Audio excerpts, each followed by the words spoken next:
The stagecoach rattled to a stop in front of the weathered wooden station in San Andreas, California, and Samuel Rosewood felt his heart hammering against his ribs as dust settled around the wheels in the late afternoon sun of 1878. He had been waiting 3 months for this moment, ever since he had received the first letter from Miss Sophia Richmond in Philadelphia, her careful handwriting describing herself as a woman of decent upbringing who sought a fresh start in the West after personal tragedy had befallen her family. Samuel had written back immediately, his own hands calloused from years of working cattle and building his ranch from nothing. And over the weeks, their correspondence had grown from polite introductions to something that felt almost like friendship, though they had never laid eyes on each other. Now she was here, and he straightened his best shirt collar, ran a hand through his dark hair, and watched as the driver climbed down to open the door. 3 passengers emerged. An older gentleman with a carpet bag, a young boy traveling with his mother, and then finally, a slender woman in a dark blue traveling dress that had seen better days, her blonde hair pinned up beneath a simple bonnet. She turned toward him, and Samuel saw her face fully for the first time. A thick scar ran from her left temple down across her cheek to her jaw, the skin puckered and pale against her otherwise delicate features. She froze when she saw him looking, and her hand instinctively rose to touch the damaged side of her face. Her green eyes, which had been hopeful just a moment before, now filled with something that looked like resignation mixed with fear. Samuel stepped forward without hesitation, removing his hat and holding it against his chest. "Miss Richmond." She nodded slowly, her fingers still pressed against her scarred cheek as though she could hide it from view. "Yes, I am Sophia Richmond. You must be Mr. Osborne." Her voice was soft but steady, though he could hear the tremor beneath the words. "I understand if you have changed your mind. I can take the next stage back east. I should have told you in my letters, but I was afraid you would not want me to come, and I had nowhere else to go."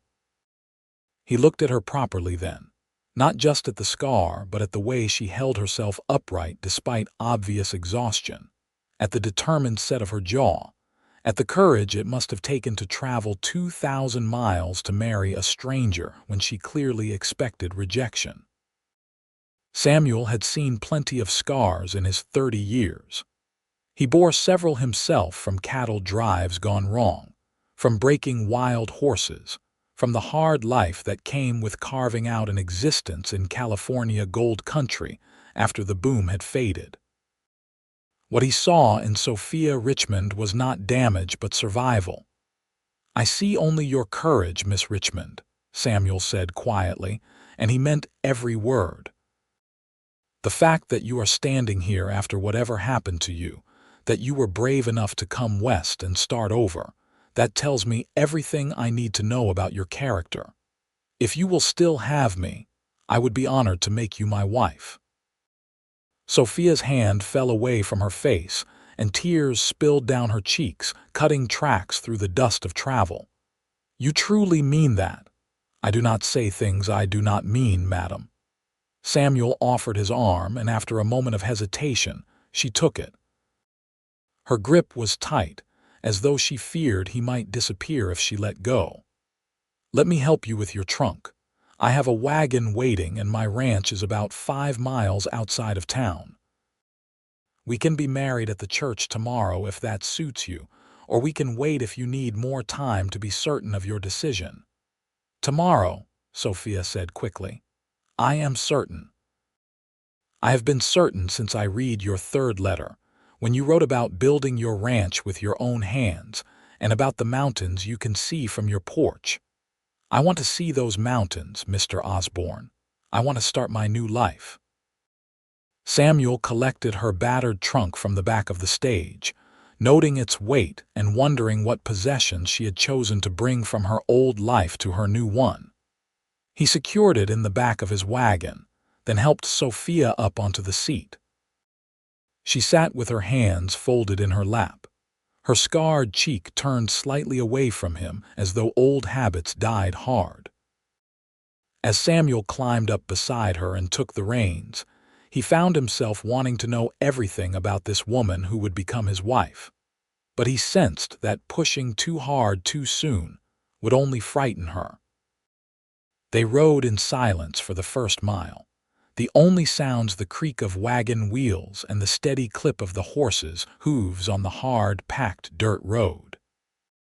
San Andreas spread out behind them, a mining town that had seen better days but still held on with stubborn determination, much like the people who lived there. The foothills of the Sierra Nevada rose around them, covered in golden grass and scattered oaks, and the late summer air was warm and dry. "It is beautiful here," Sophia said finally, breaking the silence. She had turned her face toward the view, and Samuel saw her expression soften. "So different from Philadelphia. Everything there is crowded and gray and full of smoke from the factories." "It can be harsh," Samuel admitted. "The summers are hot and dry and we pray for rain. The winters can be cold, though nothing like back east, but there is space here and freedom. A person can build something that matters." He glanced at her. "May I ask what happened to your family? You mentioned tragedy in your first letter, but you did not provide details. You do not have to tell me if you would rather not." Sophia was quiet for so long that Samuel thought she would not answer. Then she drew a shaky breath. "There was a fire 18 months ago. Our house caught in the middle of the night. My father got my mother and my younger sister out, and I managed to escape through my bedroom window, but when I went back to help, part of the roof collapsed. A burning beam struck my face." Her hand moved unconsciously toward the scar again. "My father went back in for our dog and never came out. By the time the fire brigade arrived, there was nothing left but ashes." "I am sorry," Samuel said, and he was. He could not imagine the pain of losing a parent that way, or of bearing such a visible reminder of that night. "My mother blamed me," Sophia continued, her voice hollower now. "She said if I had not tried to go back in, my father would not have felt obligated to save the dog. She said I was vain and foolish and that God had marked me for my sins. She could barely look at me after I healed. My sister married 6 months later and moved to Boston with her husband. My mother went to live with her aunt in New York. I had no money of my own and no prospects. No man would court a scarred woman with no dowry. So when I saw the advertisement for mail-order brides going west, I thought perhaps distance and a fresh start might give me a chance at a life worth living." Samuel felt anger rise in his chest at the thought of a mother turning away from her daughter at such a time, but he kept his voice calm. "Your mother was wrong. What happened was not your fault. Fire is unpredictable and cruel, and trying to help was brave, not foolish. And any man who would reject you for a scar is not worth your time." Sophia turned to look at him fully then, studying his face as though trying to determine if he was sincere. "Why did you place an advertisement for a wife, Mr. Osborne? You are clearly capable and established. Surely there are women in San Andreas who would have been happy to marry you." Samuel smiled slightly. "There are 3 unmarried women in San Andreas. One is 16, and I have no interest in a child bride. One is the sister of Jack Murphy, who owns the saloon, and she made it clear she expected her husband to give up ranching and work in town. The third is Constance Wheeler, who is a fine woman but told me directly that she could never love me because her heart belonged to her childhood sweetheart who died in the war." He shrugged.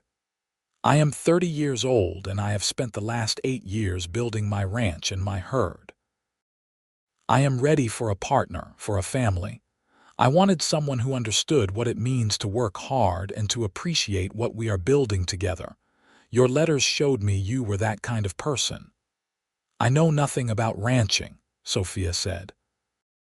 "I can cook and sew and keep a house, but I have never even touched a cow." "I can teach you about ranching," Samuel said. "And I am grateful you can cook, because my own attempts have been barely edible. We will learn together, Miss Richmond. That is what marriage is, I think. Two people figuring out how to build a life side by side." The ranch came into view as they crested a small rise, and Samuel felt the familiar swell of pride he always experienced when he saw what he had created. The house was modest but solid, built of timber and stone with a wide porch that faced west toward the mountains. A barn stood nearby, freshly painted red, and several corrals held horses and a small herd of cattle. Fields stretched out behind the buildings, and a creek ran along the southern boundary, lined with cottonwood trees. "This is all yours?" Sophia asked, wonder in her voice. "Ours, if you will have it," Samuel corrected. "I bought the land with money I saved working as a ranch hand for 5 years. Built the house and barn myself with help from some friends in town. The herd is small now but growing. We have 70 head of cattle and a dozen horses. It is not much compared to some of the big ranches, but it is mine. Ours," he amended again. Sophia smiled, a real smile that transformed her face despite the scar. "It is more than I ever dreamed of having." Samuel helped her down from the wagon and carried her trunk into the house. The interior was neat but sparse, clearly the home of a bachelor who spent most of his time working outdoors. A main room served as both kitchen and sitting area, with a stone fireplace on one wall and a table with 4 chairs. 2 doors led to bedrooms, one of which Samuel had prepared for Sophia. He set her trunk down in that room and gestured around somewhat awkwardly. "This will be your room until we are married. I will sleep in my own room. I know some might say it is improper for us to be here alone together, but I give you my word I will treat you with respect." He cleared his throat. "There is a basin for washing, and I will bring in water from the well. I will make dinner, such as it is. Tomorrow we can go into town early for the ceremony if you are still willing." "I am willing," Sophia said softly. "Thank you, Mr. Osborne, for everything. For not turning away when you saw me, for bringing me here, for giving me hope." "Samuel," he said. "Please call me Samuel, and I should thank you, Sophia, for having the courage to come here. I think we are going to do just fine together." That night, after a simple dinner of beans and bread that Sophia had graciously not criticized despite its blandness, Samuel lay in his bed and stared at the ceiling, listening to the unfamiliar sound of another person moving around his house. He had meant what he said about her courage. The scar that marked her face told a story of survival and strength, and he found himself more drawn to her than he had expected. Her letters had revealed intelligence and warmth, but meeting her in person had shown him something more. There was a resilience in Sophia Richmond that matched his own, and he thought perhaps they were both people who had learned to build something from ruins. In the other room, Sophia unpacked her trunk with trembling hands.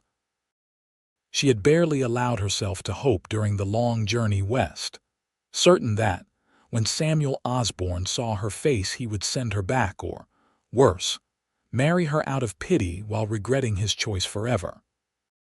But the way he had looked at her, the genuine respect and admiration in his eyes when he spoke of her courage, had kindled something she thought had died in the fire that had taken her father and her old life. She touched the scar gently, tracing its familiar path, and for the first time in 18 months she did not feel shame at the feel of it. Samuel had seen it immediately, had acknowledged it, and had looked past it to see her. That was more than anyone had done since the night of the fire. Morning came with golden light streaming through the windows and the sound of roosters crowing. Sophia dressed carefully in her best dress, a gray cotton with black trim that had been dyed from a lighter color after her father's death. It was the closest thing she had to a wedding dress. She pinned her hair up carefully, leaving a few curls loose to soften the severe style her mother had always insisted upon. When she emerged from her room, she found Samuel already up and dressed in a clean white shirt and dark trousers, his hair still damp from washing. "You look lovely," he said, and the sincerity in his voice made her blush. "Thank you.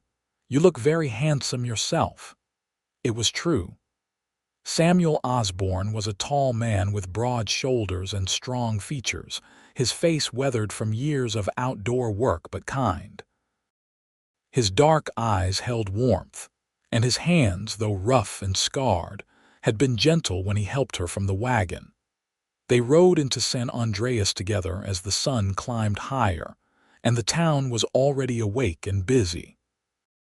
Samuel guided the wagon to the white church at the edge of town and helped Sophia down. Reverend Thomas was a middle-aged man with a gentle manner who asked no questions when Samuel explained they wished to be married that morning. He called in his wife and the church organist to serve as witnesses, and within an hour, Sophia Richmond became Sophia Osborne in a simple ceremony that nevertheless felt sacred and profound.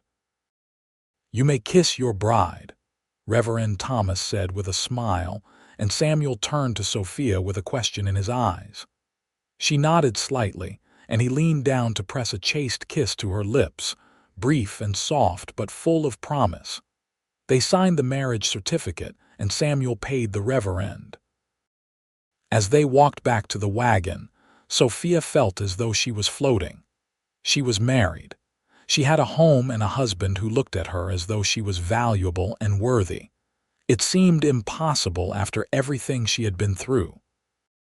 "We should stop at the general store," Samuel said as he helped her up onto the wagon seat. "You will need supplies for the house, and I want you to pick out whatever you think we need. Fabric if you want to make new curtains or clothes, food supplies, anything at all." "I do not want to spend all your money," Sophia protested. "Our money," Samuel corrected. "And we have enough. I have been saving for this, Sophia. I want you to have what you need to make the house feel like home." They spent an hour in the general store, and Sophia selected flour, sugar, coffee, dried fruit, spices, and several yards of cheerful yellow fabric that she thought would make nice curtains for the kitchen. Samuel added a few items of his own, including a new coffee pot to replace his dented one, and a book he thought Sophia might enjoy reading. The proprietor, Mr. Davis, congratulated them on their marriage and gave them a jar of honey as a wedding present.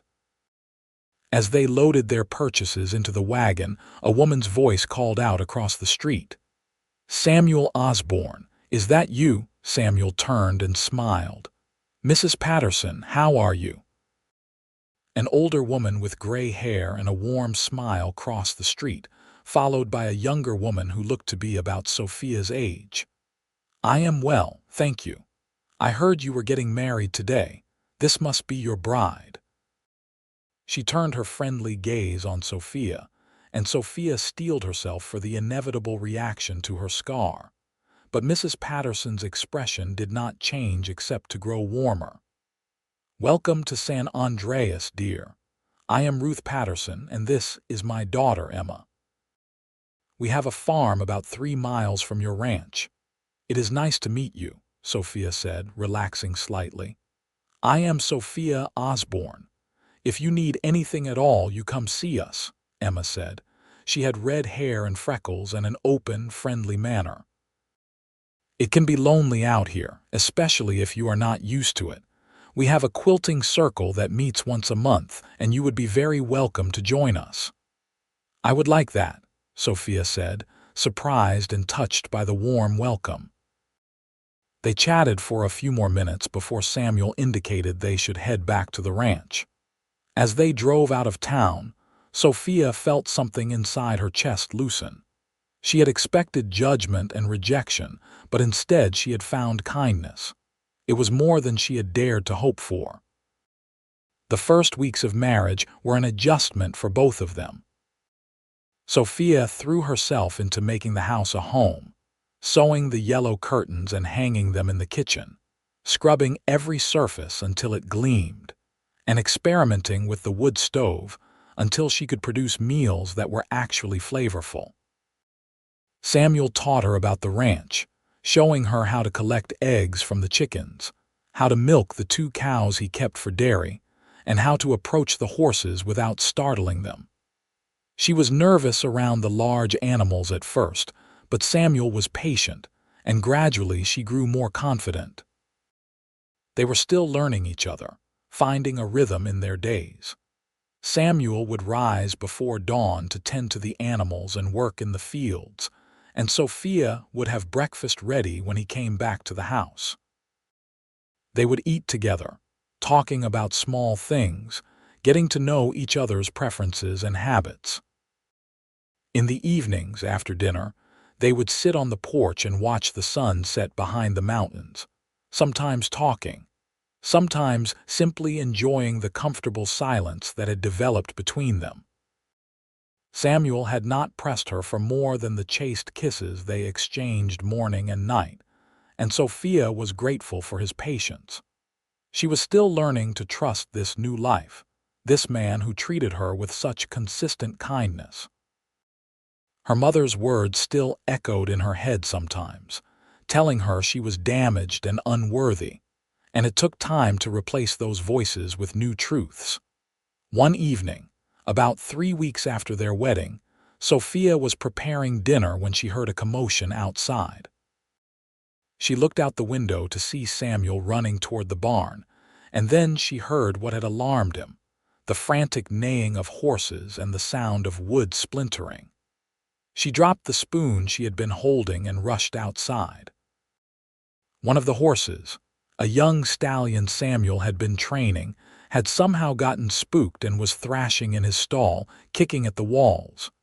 Samuel was trying to get close enough to calm him, but the horse was wild with fear. "Stay back," Samuel called to Sophia, but she was already moving. She had been reading a book about horse training that Samuel had lent her, and she remembered a passage about using a soft voice and slow movements to calm frightened animals.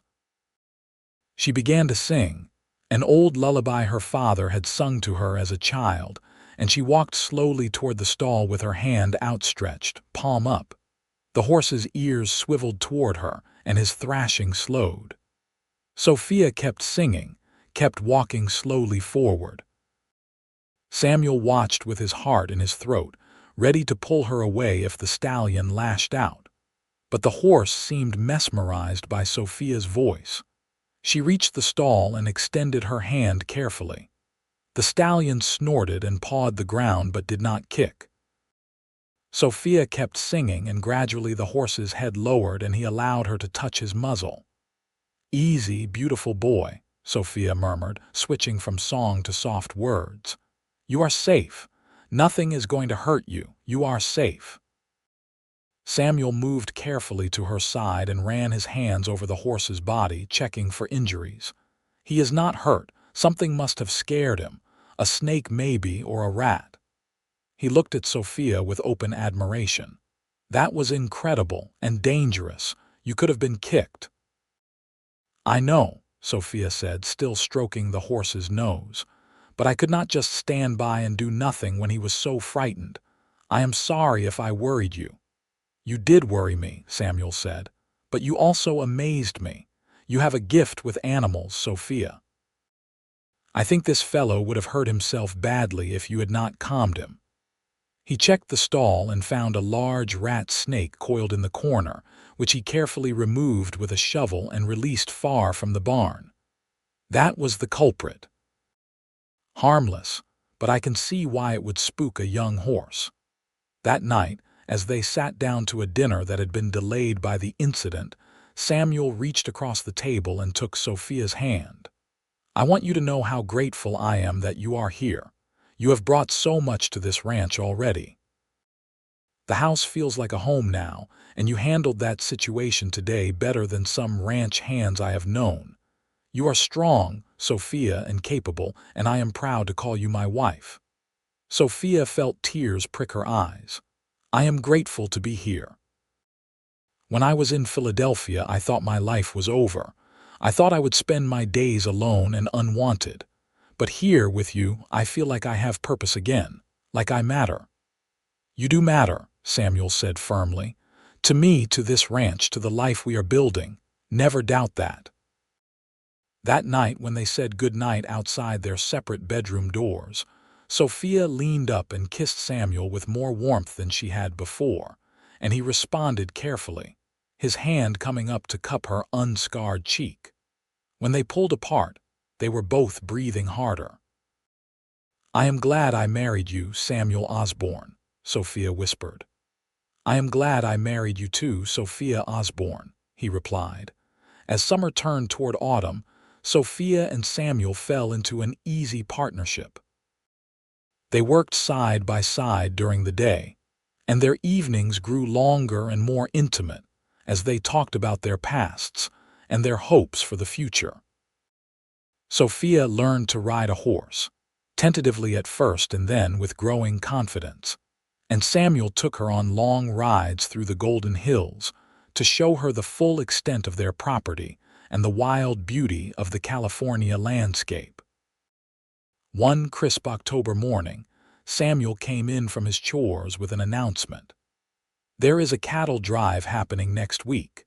Several of the ranchers are pooling their herds to drive them to Sacramento for sale. I need to go with them to represent our interests, and I will be gone for about 10 days. He looked at her with concern. "Will you be all right here alone? I could ask Emma Patterson to come stay with you." Sophia considered this. The thought of being alone was daunting, but she also felt a surge of determination. "I will be fine. I know how to handle the animals now, and I have my rifle if any trouble comes. You have taught me well, Samuel. I can manage for 10 days. Are you certain? I do not like leaving you." "I am certain. This is important for the ranch, and I will not hold you back. Besides, it will give me time to work on your Christmas present without you seeing it." Samuel smiled at that. "You are already thinking of Christmas. It is only 2 months away, and yes, I think about it. This will be our first Christmas together." She stepped closer to him and rested her hand on his chest. "I want it to be special." Samuel covered her hand with his own. "Every day with you is special, Sophia." He leaned down and kissed her, and this kiss was deeper than those before, full of the longing that had been building between them for weeks. When they finally pulled apart, Samuel rested his forehead against hers. "When I come back from this cattle drive, I would like to discuss something with you." "What is that?" Sophia asked, though she thought she knew. "Us. Our marriage. The fact that we still sleep in separate rooms even though I find myself wanting nothing more than to hold you through the night." His voice was rough with emotion. "I will not rush you, Sophia. But I want you to know what I am feeling." "I know what you are feeling," Sophia said softly, "because I feel it too, and when you come back I would like to discuss it as well. But for now you should go get ready for your drive. The other ranchers will be waiting." The 10 days Samuel was gone passed slowly for Sophia. She kept busy with the ranch chores and the various projects she had started, including knitting Samuel a thick wool scarf for Christmas. Emma Patterson did come by twice to check on her, bringing fresh bread and good company, and Sophia was grateful for the friendship that was developing between them. But she missed Samuel more than she had expected. The house felt empty without his presence, and she found herself listening for the sound of his footsteps on the porch. On the 8th night, Sophia was awakened by a sound outside. She lay still for a moment, listening. There it was again, a rustling near the chicken coop. She slipped out of bed and grabbed the rifle Samuel had taught her to use, checked that it was loaded, and crept to the window. In the moonlight, she could see a large shape moving near the coop. A coyote, or maybe a mountain lion. The chickens were making distressed sounds, and Sophia knew she had to act. She pulled on her boots and a coat over her nightgown, then eased the front door open as quietly as possible. The animal was focused on trying to dig under the coop's fence, and Sophia crept closer, her heart pounding. She raised the rifle to her shoulder, took aim at the ground near the animal and fired. The gunshot cracked through the night, and the animal, which she could now see was indeed a coyote, yelped and fled into the darkness. Sophia stood there shaking, the rifle still raised, making sure it did not return. After several long minutes, she lowered the gun and went to check on the chickens. They were ruffled and distressed, but unharmed. She reinforced the weak spot in the fence where the coyote had been digging, then returned to the house. She did not sleep much the rest of the night, but when morning came, she felt a fierce sense of pride. She had protected the ranch. She had faced danger and had not fallen apart. When Samuel returned 2 days later, dusty and tired but smiling broadly at the sight of their house, Sophia ran out to meet him.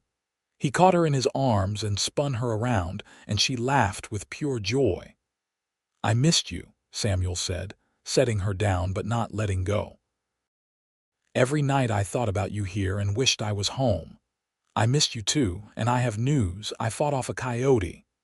Samuel pulled back to look at her, concern flooding his features. "What? Are you hurt? What happened?" Sophia told him the story, and Samuel listened with growing amazement. "You did exactly right. That was brave, Sophia. Did I mention that I married a remarkable woman?" "You may have mentioned it once or twice," Sophia said, smiling. "How did the cattle drive go?" "Very well. We got a good price, and our share will be enough to buy more breeding stock and make some improvements to the ranch."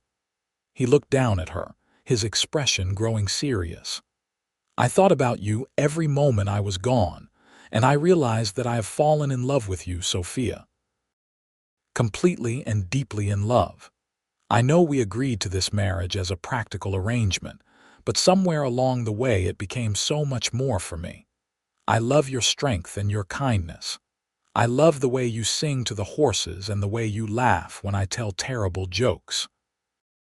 I love waking up knowing you are in the next room, and I hate going to sleep without you beside me." Sophia felt her eyes fill with tears. "I love you too, Samuel. I think I started falling in love with you the moment you said you saw only my courage. No one had ever looked at me the way you did, as though the scar did not matter, as though I was worth something." "You are worth everything," Samuel said fiercely. "And I would like to spend tonight and every night from now on showing you just how much you mean to me if you will have me." "I will have you," Sophia whispered. "I am yours, Samuel, completely." That night, they came together as husband and wife in the fullest sense, and Sophia discovered that the touch she had been afraid would never be hers could be beautiful and tender and full of love. Samuel was gentle and patient, and when he traced the line of her scar with his fingers and then his lips, telling her she was beautiful, she finally believed him.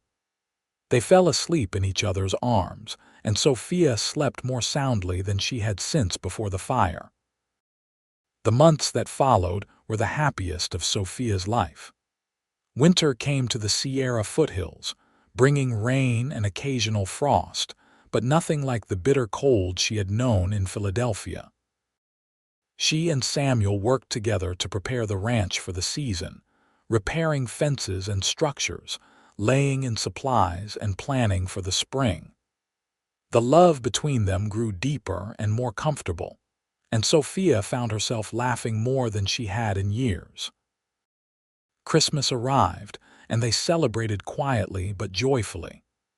Sophia gave Samuel the wool scarf she had knitted, and he gave her a beautiful leather-bound journal with her name embossed on the cover. "For your thoughts and memories," he said. "I want you to record our life together so that someday we can look back and remember." They attended Christmas service at the church in San Andreas, and Sophia was touched by the warmth with which the community greeted her. She was no longer the scarred stranger but Samuel Osborne's wife, a woman who had proven herself capable and kind.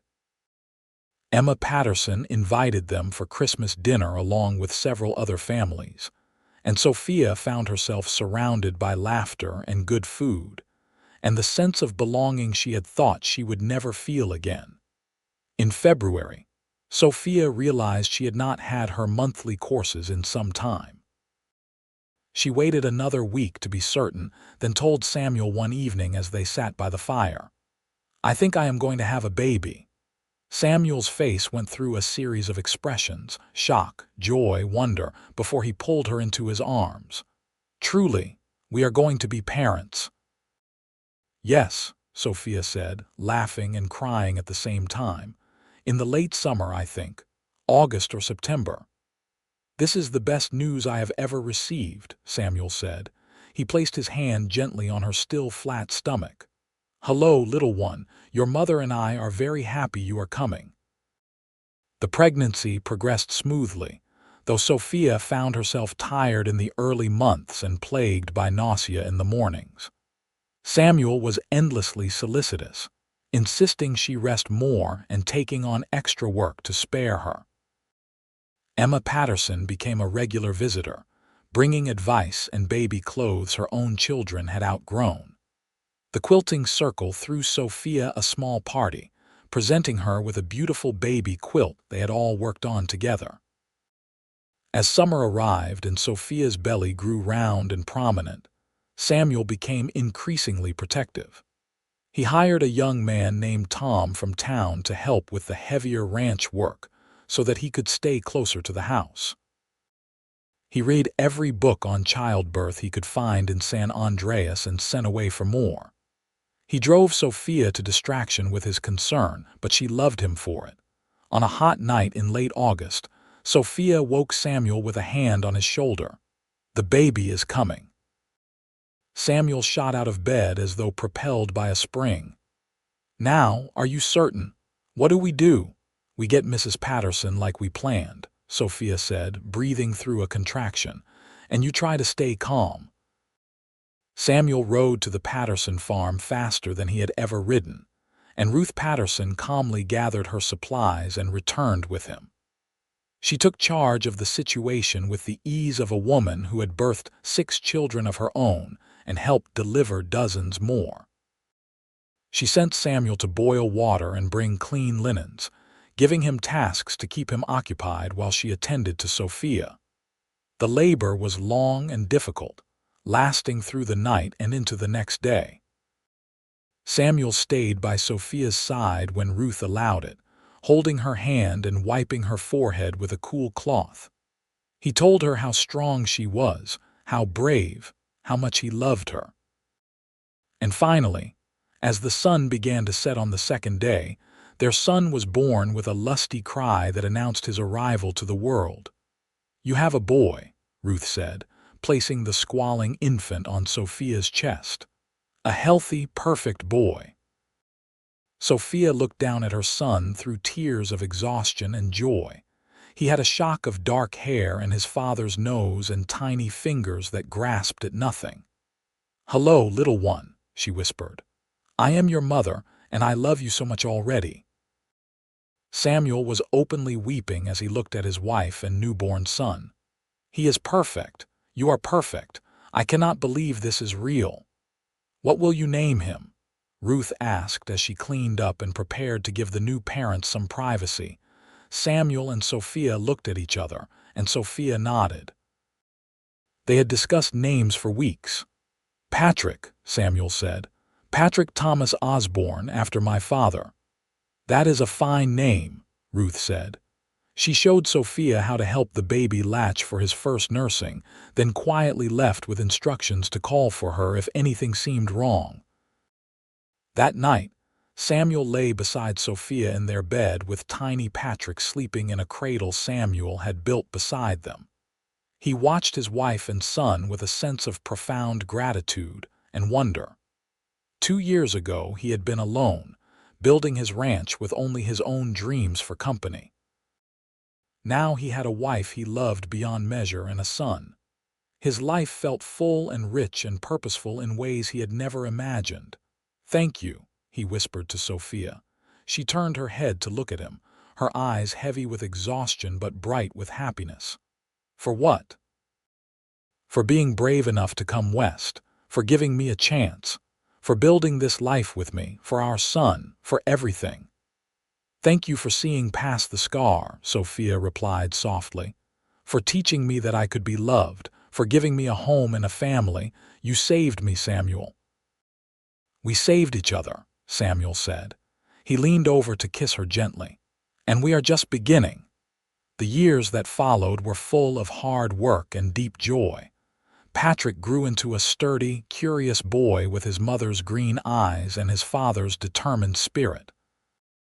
When he was 2 years old, Sophia gave birth to a daughter they named Sarah, who had blonde curls and a sunny disposition. 3 years after that came another son, Matthew, who from birth seemed to possess an endless supply of energy and mischief. The ranch prospered as Samuel and Sophia worked side by side to build something lasting. They added more cattle, improved their stock, and purchased additional land. Sophia proved to have a keen head for the business side of ranching, managing their accounts and negotiating prices with a skill that impressed even the most hardened traders in Sacramento. Samuel continued to handle the physical labor of the ranch, now with the help of Patrick, who followed his father everywhere and absorbed everything he taught. Emma Patterson remained one of Sophia's closest friends, and their families spent many holidays and Sunday dinners together. Sophia became known throughout the county as a woman of intelligence and capability, and no one even seemed to notice her scar anymore. It was simply part of who she was, no more remarkable than the freckles on Emma's nose or the gray in Ruth Patterson's hair. One evening, when Patrick was 10 years old and the younger children were tucked into bed, the boy asked his mother a question that had been on his mind. "Mother, how did you get the scar on your face?" Sophia had known this question would come eventually. She glanced at Samuel, who nodded encouragingly. "I got it in a fire when I was younger," she said simply. "A terrible fire that took my father from me. It was the worst thing that had happened to me up to that point, and for a long time I thought it meant my life was ruined." "But it was not ruined," Patrick said. "It was not a question." "No, it was not. The fire and the scar led me to California and to your father. They made me brave enough to take a chance on a new life. So while I would never wish to go through that again, I cannot fully regret it either, because it brought me to everything I love most." Patrick considered this seriously. "Father says you are the bravest person he knows." "Your father is biased," Sophia said with a smile. "But I will tell you what I have learned. Bravery is not about being unafraid.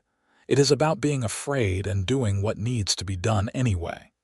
It is about surviving hard things and choosing to keep going, to keep hoping, to keep loving even when it would be easier to give up."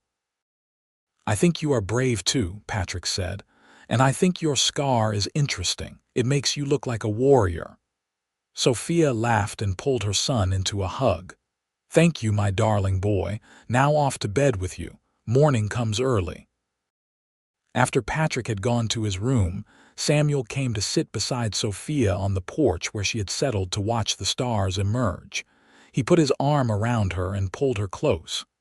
"That was well said, about bravery. I learned it from you," Sophia said.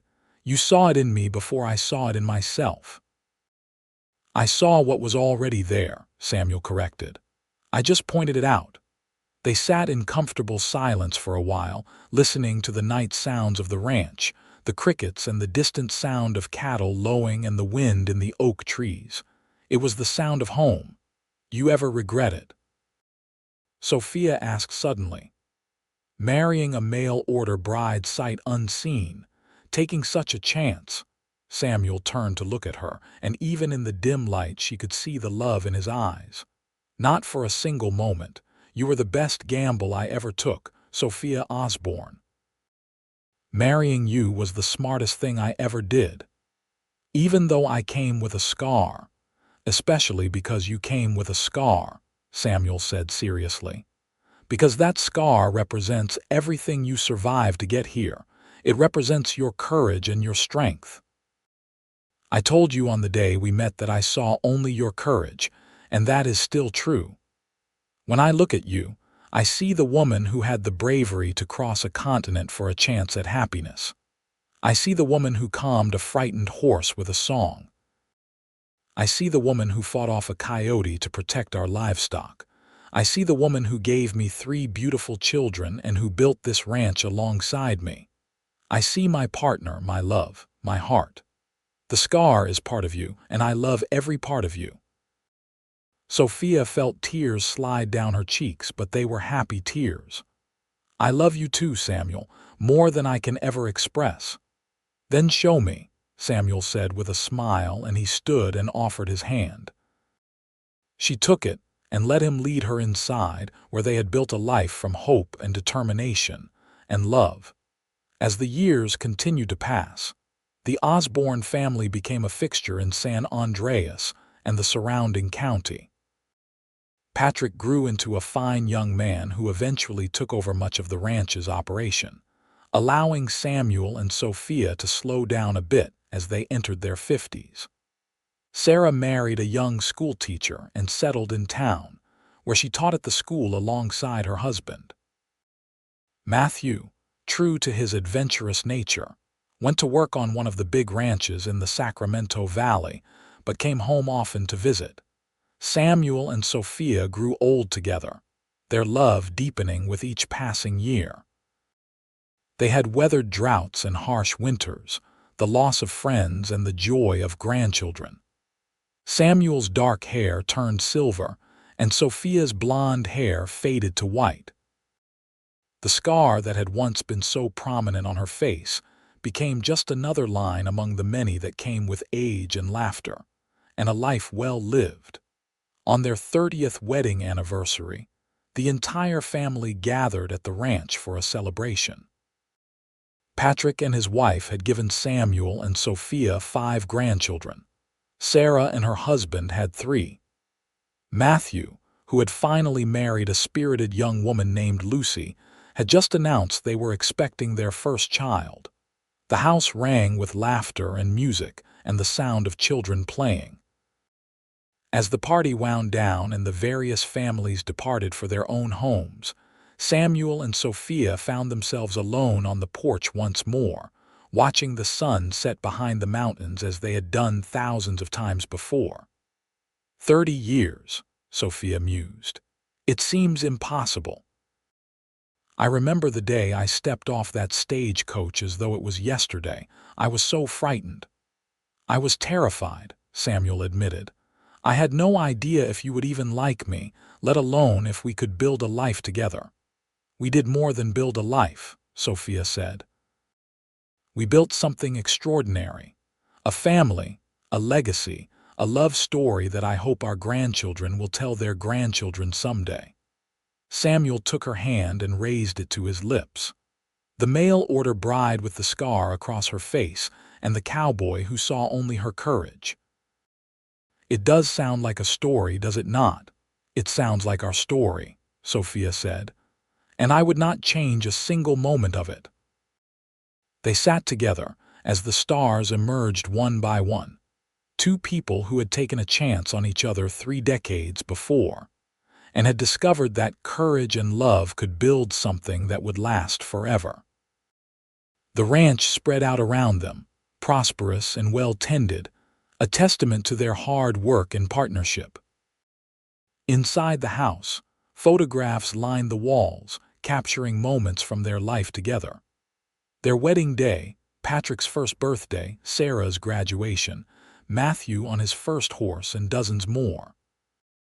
Each image told part of their story, but the full story was written in the life they had created, in the family they had raised, in the love that still burned bright between them. As they finally rose to go inside for the night, Samuel paused and cupped Sophia's face in his hands, his thumbs gently tracing the line of her scar just as he had done so many times over the years. "Still the most beautiful woman I have ever known," he said softly. "And you are still the man who saved me," Sophia replied. "The man who taught me that scars are not endings but beginnings. That courage is not the absence of fear, but the determination to keep going despite it." They went inside together, and as Samuel banked the fire and Sophia checked that the doors were locked, they moved through the familiar rhythms of their evening routine with the ease of long practice. In their bedroom, they prepared for sleep, and when they finally lay down together, Sophia rested her head on Samuel's shoulder just as she had done for 30 years. "Good night, my love," Samuel murmured, kissing the top of her head. "Good night, my heart," Sophia replied.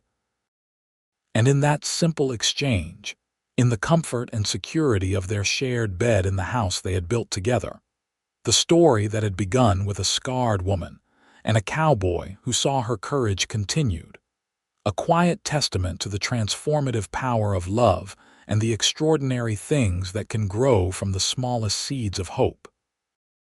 The ranch would go on, their children would prosper, their grandchildren would grow, and the legacy of Samuel and Sophia Osborne would endure. A reminder that true courage lies not in avoiding scars but in embracing them as proof that we survived, that we persevered, that we dared to hope for something better even when the odds seemed impossible. And sometimes, if we are very fortunate, that hope leads us home,